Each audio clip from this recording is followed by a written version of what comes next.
Assalamualaikum warahmatullahi wabarakatuh. Dan selamat pagi, selamat sejahtera bagi kita semua. Alhamdulillah hari ini kita semua Bapak Ibu masih diberi kesehatan sehingga kita semua masih bisa berkumpul di sekolah yang kita sayang ini ya Bapak Ibu. Oke, selawat beriring salam tidak lupa kita hadiahkan kepada junjungan alam kita Nabi Muhammad SAW dengan mengucapkan Allahumma sholli ala sayyidina Muhammad wa ala ali sayyidina wa maulana Muhammad. Baik Bapak Ibu, di sini saya di sini sebagai guru kelas 5. Kemarin pada tanggal 27 Februari 2024, tepatnya di hari Selasa, itu kami ada mengikuti sosialisasi. Jadi lebih kepada sosialisasi, bukan pelatihan ya Bapak Ibu. Untuk guru kelas 2 dan kelas 5 tentang kurikulum merdeka. Karena selama ini kan untuk kelas 2 dan kelas 5 itu belum memakai kurikulum merdeka. Jadi di sini nanti saya akan menyampaikan hasil atau kegiatan dari kami kemarin selama 2 hari ikut sosialisasi. Baik Bapak Ibu, mungkin di sini Bapak Ibu yang kelas 1 dan kelas 4 itu sudah memakai ya kurikulum merdeka, sudah tahu langkah-langkahnya, pembuatan media ajarnya atau perlengkapan untuk kelasnya. Jadi di sini Bapak Ibu seperti yang disampaikan oleh video suara kemarin, sebetulnya dia tidak jauh berbeda dengan kurikulum 2013. Cuman namanya di sini banyak diubah, seperti biasanya kita menggunakan istilah KD. Nah, sekarang diubah menjadi CP. Ya Bapak Ibu, capaian pembelajaran. Kemudian di sana juga masih terdapat tujuan pembelajaran, kemudian juga ada alur tujuan pembelajaran. Nanti di sana biasanya kita membuat yang namanya RPP. Tapi pada kurikulum merdeka kita merubah namanya menjadi modul ajar ya. Mungkin Bapak Ibu sudah paham semuanya. Jadi Bapak Ibu, dari sosialisasi kegiatan kami kemarin, menurut kurikulum merdeka ini Bapak Ibu, itu satuan pendidikan kita itu bisa dibagi menjadi 3. Mungkin kalau saya kira seperti sekolah penggerak gitu ya, hampir sama seperti itu. Ada yang namanya mandiri berubah. Mungkin Bapak Ibu udah pernah dengar. Mandiri berubah itu artinya di satuan pendidikan kita semua, di sekolah kita ini, kita semua sudah menggunakan kurikulum merdeka. Nah sekarang kan kita masih kelas 1 dan kelas 4 ya Bapak Ibu. Berarti kita masih belum mandiri berubah. Nah kemudian yang kedua ada namanya mandiri belajar. Mandiri belajar itu artinya belum semua guru di sekolah kita ini menggunakan kurikulum merdeka. Berarti kalau kita golongkan sekarang mandiri belajar ya Bapak Ibu, karena masih ada beberapa tingkatan lagi kita yang belum menggunakan kurikulum merdeka. Nah kemudian untuk yang ketiga itu ada namanya mandiri berbagi. Nah di sini artinya ketika kita semuanya di kelas sudah menggunakan kurikulum merdeka, kita wajib berbagi kepada sekolah lain. Mungkin nanti Bapak Ibu akan diminta untuk mengisi kegiatan-kegiatan atau berbagi hasil prakteknya ke sekolah lain. Atau mungkin di sini sama seperti pengimbangan lah ya. Keputusan Menteri Pendidikan dan Kebudayaan Ristek ya Pak Nadiem Makarim, mungkin ada yang memakai kurikulumnya udah kurikulum merdeka, cuman di keputusan menterinya masih belum revisi. Nah ini ada kami diberikan kemarin waktu pelatihan, revisinya di 2022 dan 2023. Nah pada kurikulum ini kalau untuk per fase, mungkin kalau kita di kurikulum 2013 cuman kalau untuk di kurikulum merdeka itu per fase Bapak Ibu. Fasenya dibagi A, B, C. Nah kalau untuk fase A itu kelas 1 dan kelas 2. Untuk menyusun nanti KTP-nya, maka diharapkan untuk guru kelas 1 dan kelas 2 siswa ini duduklah bersama membuat kelompok untuk menyusun ATP-nya. Nah, kemudian untuk yang fase B itu untuk siswa kelas 3 dan kelas 4. Dia fase B untuk penyusunan perangkat ajarnya nanti diminta untuk duduk secara berkelompok guru kelas 3 dan kelas 4. Yang untuk fase C yang guru kelas 5 dan kelas 6. Ya Bapak Ibu. Nah, kemudian untuk kalau di kurikulum 2013 kita memakai petema ya Bapak Ibu, semua mata pelajaran kita aduk. Nah, untuk di kurikulum Merdeka kita kembali seperti KTSP dibagi jam per mata pelajaran. Jadi mata pelajarannya dipisah, ada yang digabung untuk pelajaran IPA dan IPS menjadi IPAS. Nah, di sini ya, di sini ya Bapak Ibu, nanti kalau Bapak Ibu mau dan saya printkan ini jumlah jam per mata pelajaran per minggu, kemudian ada jumlah jam per tahun. Seperti pendidikan agama itu per tahunnya ada 108 jam, kemudian untuk per minggunya dia ada 3 jam pelajaran. Nah, total jamnya itu ada 144. Ini nanti Bu, gunanya untuk apa? Ketika Bapak Ibu menyusun ATP, ini nanti dimasukkan.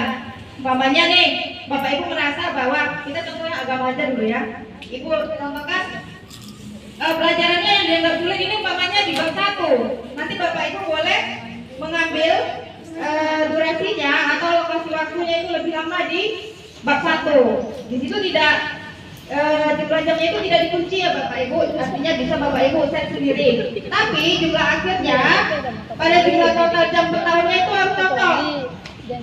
Karena dari materi yang kami dapatkan kemarin, ketika jamnya tidak cocok nanti berbeda dengan Dapodik berpengaruh kepada semuanya. Nggak mungkin subsidiasi bisa jadi ya Bapak Ibu, karena jamnya itu tidak cocok. Nah, begitu juga dengan pelajaran yang lainnya. Jadi nanti Bapak Ibu pada penyusunan ATP duduklah per fase, karena nanti jamnya itu harus ikutkan materinya. Ketika dia terasa agak sulit, bisa Bapak Ibu beratkan di sana, kemudian terasa agak ini mudah, 1 kali pertemuan atau 2 kali pertemuan sudah selesai atau sudah paham, yang bisa Bapak set di sana. Tapi jumlah akhirnya nanti harus pas, ya Bapak Ibu. Oke?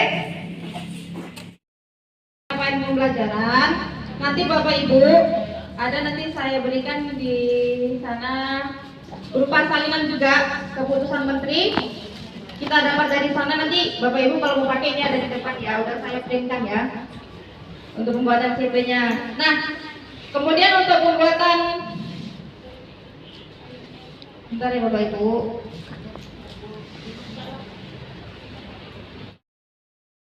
Oke, Bapak Ibu, ini di depan ada ya Bu ya, CP terbaru yang direvisi tahun 2023. Jadi mungkin kalau Bapak Ibu yang kelas 1 dan kelas 4 udah ada CP-nya kemarin, tapi itu mungkin bukan revisi, belum revisi ya. Jadi di sini ada yang revisi tahun 2023. Nanti kita mencari untuk menyusun media pembelajarannya. Nanti dilihat dari sini ya Bapak Ibu. Oke.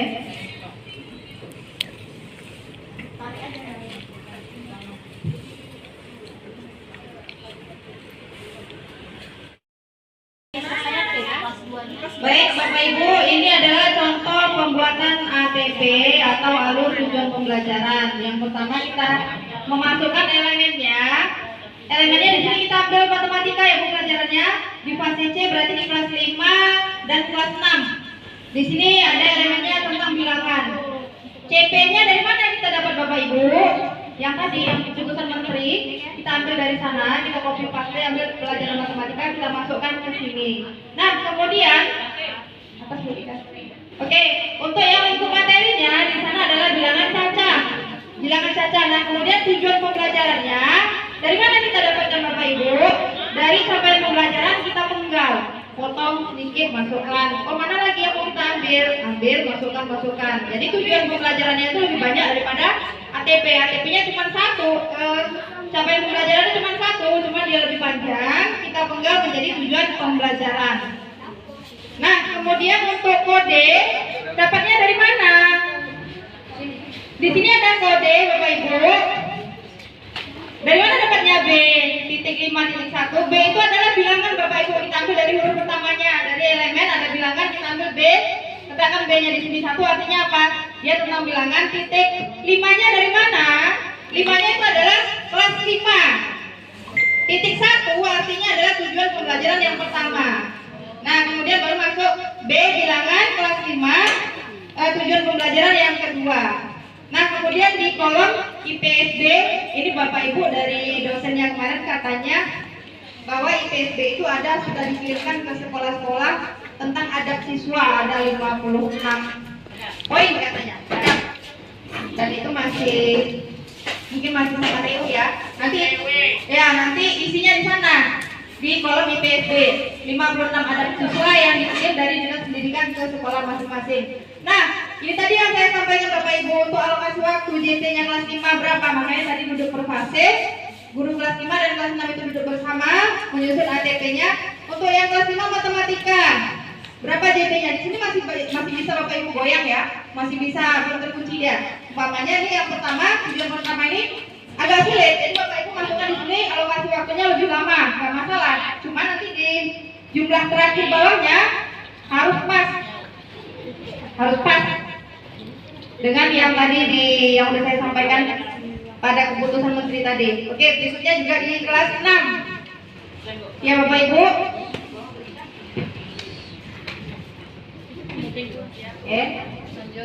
Lanjut. Atas sedikit. Oke, yang kedua materinya aljabar. Ini sama. Ada kodenya. Kenapa dikasih kode A? Itu artinya aljabar kelas 5 di tujuan pembelajaran pertama. Bawah ketika. Oke, ada pengukuran, kemudian ada geometri. Ini 1 tahun ya Bapak Ibu. Lanjut. Nah, di sini nanti tujuan pembelajarannya ini namanya Pancasila ya. Sebetulnya bukan Pancasila matematika. Kelas 5 di semester 1 tadi, tujuan pembelajaran yang banyak tadi yang dilihat penggal-penggal di atas, masukkan semuanya di semester 1. Masukkan semuanya di kolom semester 1. Nah, kemudian untuk materi kan Bapak Ibu tahu tuh mana yang materi semester 1, mana yang semester 2. Untuk yang semester 2 masukkan semua tujuan pembelajaran ini nanti panjang Bapak Ibu. Kalau Bapak Ibu masukkan semuanya jadi panjang dia kolomnya. Begitu juga ada yang kelas 6 di sebelahnya. Ya. Nah, di sini jam pelajaran kelas 5 itu 108 jam. Sebetulnya kalau matematika 180 jam. Itu bisa Bapak Ibu bagi. Ya, Bu Tika.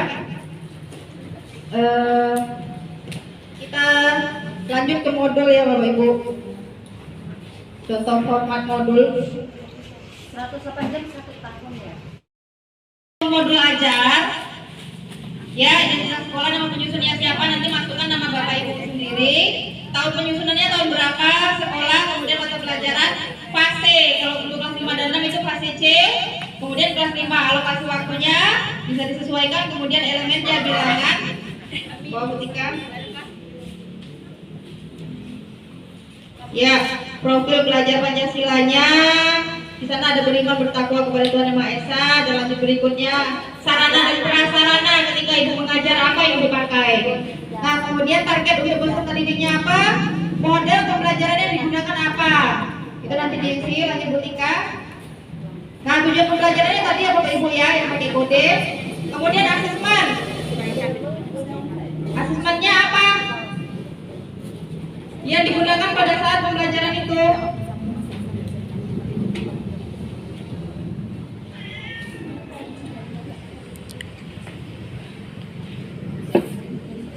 Oke, lanjut Bu Tika.